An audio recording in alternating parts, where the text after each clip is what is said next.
My question is to the Minister representing the Prime Minister, Senator Wong. Minister, the New South Wales Government has just withdrawn and refunded more than 23,000 COVID fines for offences like walking outside in the sun. This is in addition to 36,000 fines withdrawn in 2022. People who chose to fight these had police charges hanging over their head for years when the fines themselves were illegal all along.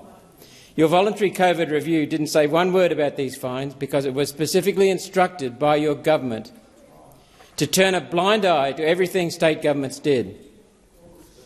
Why is the Prime Minister so scared of calling a Royal Commission with the power to take evidence on oath, subpoena documents and look at all aspects of state and federal government's response to COVID? Why won't you commit to calling a Royal Commission now? Thank you, Senator Roberts. Minister Wong. Thank you, Senator. Thank you for the question. And while I do not agree with the view you take of these issues, you are, I will say, very consistent in the views that you put on these issues. And I would make a few points. The first is obviously the offences or the fines that you refer to are state jurisdiction, and I can't comment on how the states are approaching the enforcement or non-enforcement of those penalties. Obviously, that's a matter for the relevant state authorities. I appreciate that you have been consistent in calling for a broader inquiry. I did take the time, and I'm sure you did too, to look at not every page, but a fair bit of the inquiry that did come down. I thought it was a very thorough, very considered piece of work, which focused much less on pointing the finger and allocating blame than working out how Australia as a country, and particularly how the Commonwealth Government can learn from the experience of the pandemic. And that is the approach that the government is taking to this. I appreciate you had a different view about the federal government's response. There were certainly mistakes made.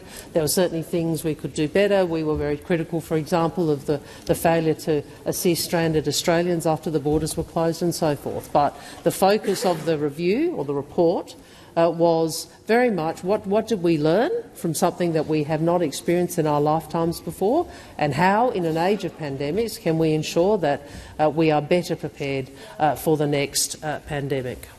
Thank you, Minister. Senator Roberts, first supplementary. Thank you, Minister, and thank you, President.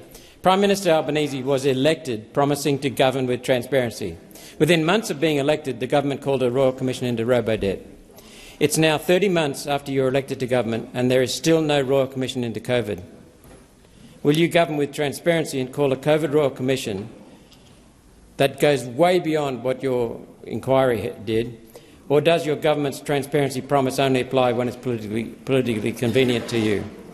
Thank you, Senator Roberts. Minister Wong. Well, Senator, I think really that I'd refer you to the answer to your primary question. I mean, we have taken the view that rather than a process of allocating blame, that the most important thing as a country for us to do was to be upfront and very honest about mistakes that were made or areas where we could have done better, state and federal, but focus on how we better prepare the country, in particular the Commonwealth Government, for the risk of future pandemics. So it is a very thorough report. It is a very thorough assessment of what we did well and what we didn't do well. It makes, I think, very good recommendations, including near-term and medium-term priority areas where we need to strengthen our capacity and our capability. And that is a good thing for us to do. It's an important thing for us to do. Pandemics are likely to be, regrettably, more prevalent, and so we need to be better prepared, and that's what we're focused on. Thank you, Minister. Senator Roberts, second supplementary. Thank you. We agree. Accountability and justice are essential. We're not interested in blame. That's for future prevention. Throughout state and federal government's COVID response, endless things were labelled misinformation that turned out to be true. And the tens of thousands of vaccine-injured and bereaved are owed massive compensation. Those are just the things we found out without a Royal Commission.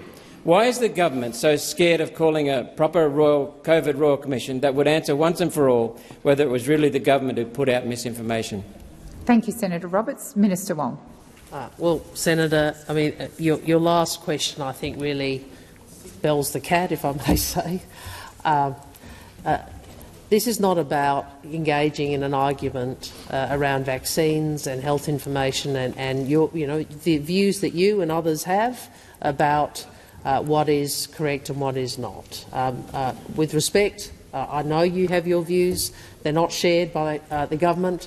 I don't think they were shared by the Morrison government, and they're not shared by many people in the public health space. Now, you're entitled to those views, but we are not looking to have a Royal Commission which is about re-prosecuting health policy and health facts. That is the subject of independent advice. What we are interested in is making sure that in a pandemic where we saw so many people around the world die and had such an effect on the global economy and on Australia's economy, we are interested in improving our response to such pandemics. Welcome to today's discussion, where we delve into a crucial parliamentary exchange between Senator Malcolm Roberts and Minister Penny Wong, who represents the Prime Minister. This debate touches on the contentious topic of a royal commission into the Australian government's handling of the COVID-19 pandemic.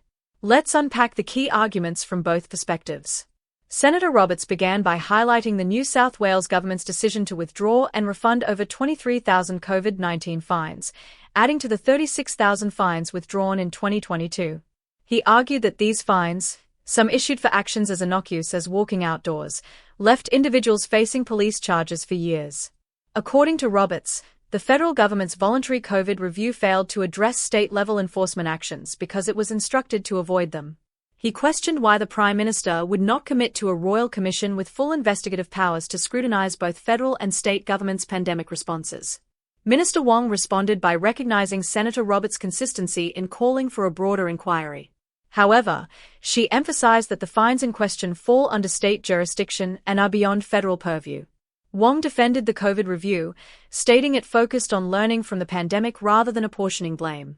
She noted the report provided a thorough analysis of Australia's response, offering recommendations for future preparedness. In his supplementary question, Senator Roberts accused the government of prioritising political convenience over transparency, referencing their swift establishment of a royal commission into the robo-debt scheme. He reiterated his call for a comprehensive royal commission into COVID-19. Minister Wong reaffirmed her earlier stance, stating the government's focus was on strengthening preparedness for future pandemics, given their likely prevalence. She argued the review's approach, acknowledging mistakes while identifying areas for improvement, served the nation better than a blame-centric process. Finally, Senator Roberts pressed on, suggesting the government feared accountability regarding vaccine injuries and misinformation. Minister Wong dismissed this, reiterating the government's reliance on independent health advice and rejecting calls for a royal commission aimed at revisiting health policy decisions. This robust exchange underscores the complexities of evaluating government responses during unprecedented crises like the COVID-19 pandemic. Whether a broader royal commission is necessary remains a polarizing question in Australian politics. Stay tuned for more insights on key national debates. Thanks for watching, and don't forget to like, share, and subscribe for more insights. See you next time.